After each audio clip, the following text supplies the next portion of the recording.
Pemirsa, penurunan angka stunting menjadi fokus dari pemerintah. Tidak hanya pemerintah pusat, namun juga pemerintah di daerah. Di Provinsi Sumatera Barat, angka prevalensi kasus stunting mencapai 23%, meskipun angka ini lebih rendah dibanding pencapaian nasional yakni 24%. Namun di Provinsi Sumatera Barat masih terdapat sejumlah kabupaten kota yang angka stuntingnya tinggi, yakni salah satunya Kabupaten Sijunjung yang angka stuntingnya mencapai 30%. Lalu seperti apa upaya dari pemerintah untuk menekan angka stunting di Provinsi Sumatera Barat, terlebih untuk di Kabupaten Sijunjung ini? Berikut kita saksikan liputannya.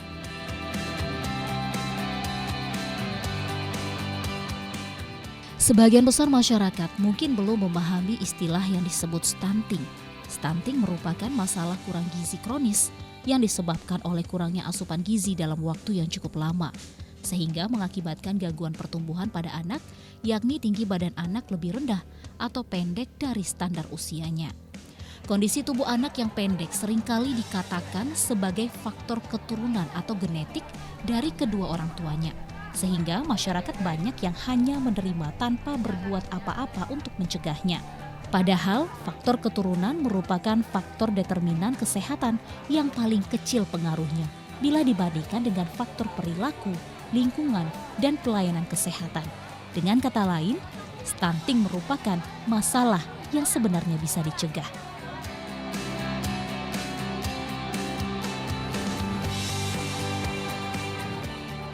Salah satu fokus pemerintah saat ini yakni pencegahan stunting.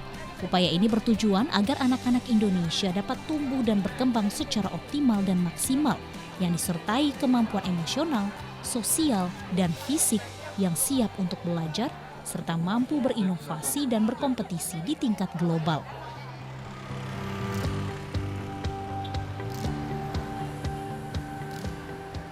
Prevalensi stunting di Sumatera Barat turun signifikan dalam 2 tahun terakhir.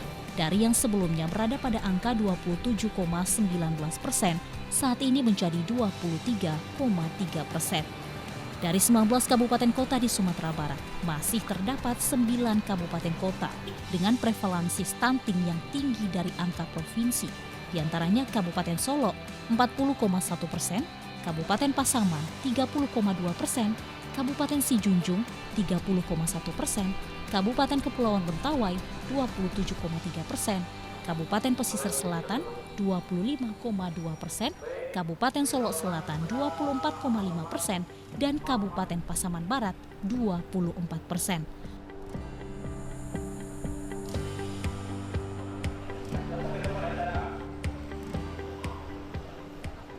Untuk itu pada hari Senin 30 Mei 2022, Kepala Badan Kependudukan dan Keluarga Berencana Nasional BKKBN Republik Indonesia, Dr. Hasto Wardoyo SPOGK, mengunjungi Sumatera Barat dan memilih Kabupaten Sijunjung untuk mengawali upaya pengendalian angka stunting.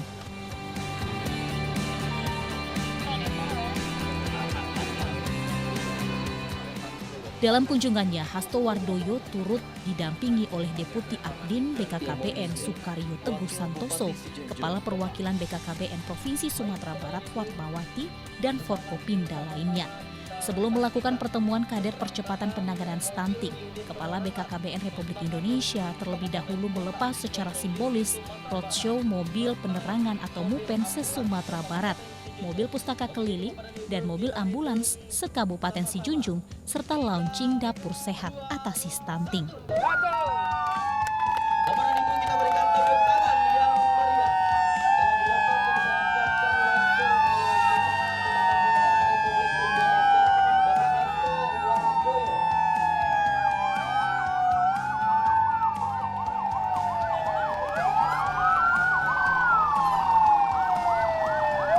Pelepasan mobil pelayanan ini menandakan komitmen bersama antara pemerintah daerah dan stakeholder lainnya untuk memberikan pelayanan langsung penanganan stunting hingga ke tingkat nagari.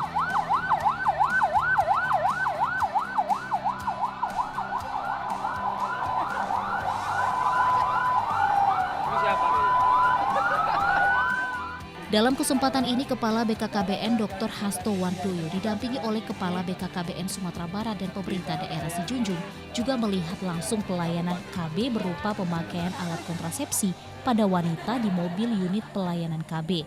Edukasi pemakaian alat kontrasepsi ini sangat penting dilakukan untuk menjaga jarak kelahiran. Dengan demikian, penggunaan alat kontrasepsi juga dapat mengurangi resiko kematian ibu dan bayi karena jarak kelahiran yang terlalu dekat atau terlalu sering.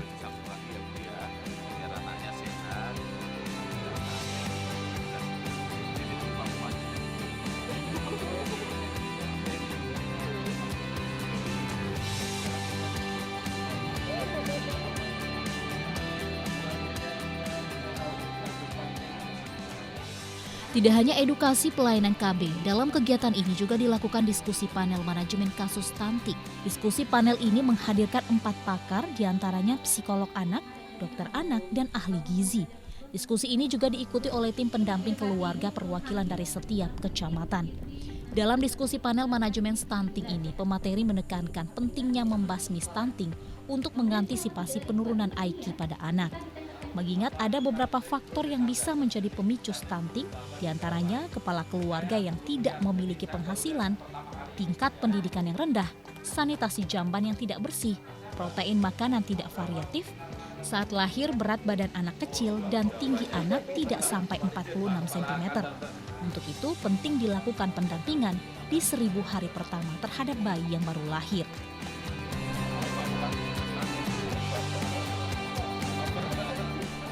Sementara itu di depan gedung Pancasila ini juga terdapat stand gelanggang dagang produk usaha peningkatan pendapatan keluarga Akseptor atau UPPKA.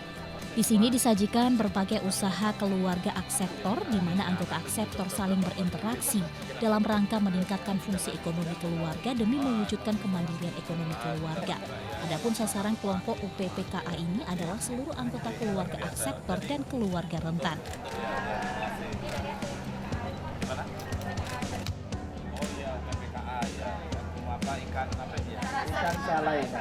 Kabupaten Sijunjung memiliki 8 kecamatan. Risiko stunting terdapat paling banyak di daerah Kamang Baru dan Sumber Kudus. Hal ini terlihat dari banyaknya keluarga dengan rumah tak layak huni, serta sumber air yang tidak layak. Ini merupakan faktor yang bisa memicu terlahirnya bayi stunting. Pemetaan data sebaran risiko stunting terus dilakukan oleh Satgas Percepatan Penurunan Angka Stunting di Kabupaten Sijunjung. Melalui data inilah nantinya pemerintah daerah melakukan fokus pembangunan dan penanganan stunting.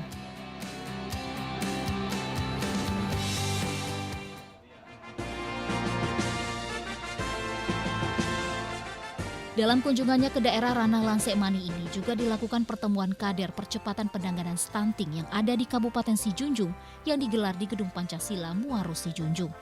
Beberapa waktu sebelumnya, BKKBN Sumatera Barat telah membentuk tim pendamping keluarga atau TPK yang berjumlah kurang lebih 10.000 orang.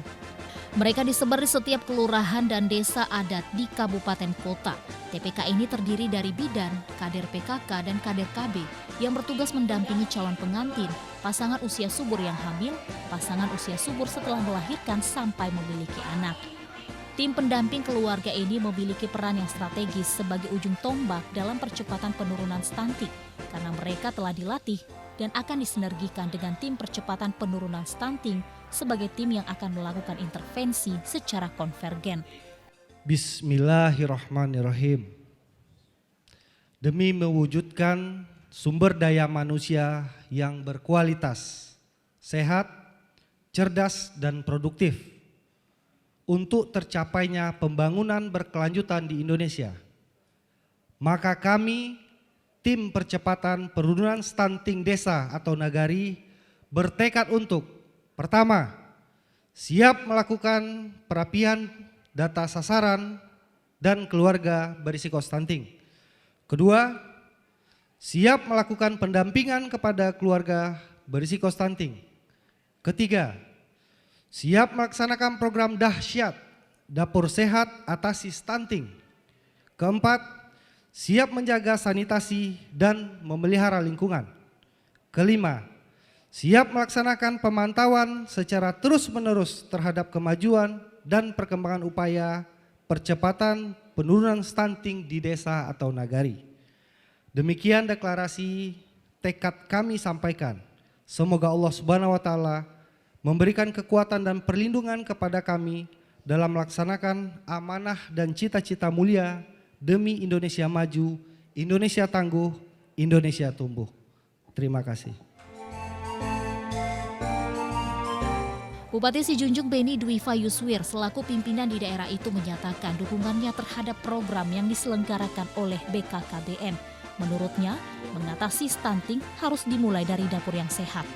Launching Dashat merupakan kegiatan pemberdayaan masyarakat dalam upaya pemenuhan gizi seimbang bagi keluarga berisiko stunting, yakni keluarga yang memiliki calon pengantin, ibu hamil, ibu menyusui, dan balita. Nantinya pemerintah daerah juga akan memaksimalkan peran lembaga Basnas untuk menurunkan angka stunting melalui pendanaan Basnas. Pemerintah daerah komit untuk bisa mencapai angka 14% seperti yang ditargetkan oleh Presiden Republik Indonesia. Bagaimana program ini betul-betul sampai dan tepat sasaran di masing-masing target stunting kita. Seluruhnya, mulai dari Forkopimda, tidak ada tanpa pengecualian. Bahkan dengan MUI sekalipun melalui penyuluh yang beliau sampaikan melalui dakwah dan keagamaan terkait dengan pengetahuan stunting, itu juga kita masukkan sebagai program penyampaian informasi ke masyarakat. Baik itu di sholat Jumat, di subuh berjamaah dan lain sebagainya. Ini menjadi salah satu poin, ini menjadi bahan untuk informasi kepada masyarakat. Ya, pertama yang jelas data kita perbarui, dan alhamdulillah melalui provinsi kita difasilitasi dengan web JIS, artinya by name, by address, artinya yang lahir mungkin masuk ke dalam sistem aplikasi yang terkena stunting, kita sudah tahu lokasinya di mana. Jadi tepat sasaran ketika kita sudah temukan di lokasi itu betul ada anak-anak stunting, nah tentu otomatis semua elemen akan bergerak di situ. Dan bagaimana ini kita bisa tekan angka stunting untuk tidak tumbuh. Ya, komitmen kita sudah sampaikan, mudah-mudahan dengan angka 30% hari ini, insya Allah di 2024 pas satu periode kepemimpinan kita dengan Pak Wakil Bupati, nah ini bisa kita buktikan bahwa kita akan tekan angka stunting itu untuk tidak lebih dari 14% target dari nasional.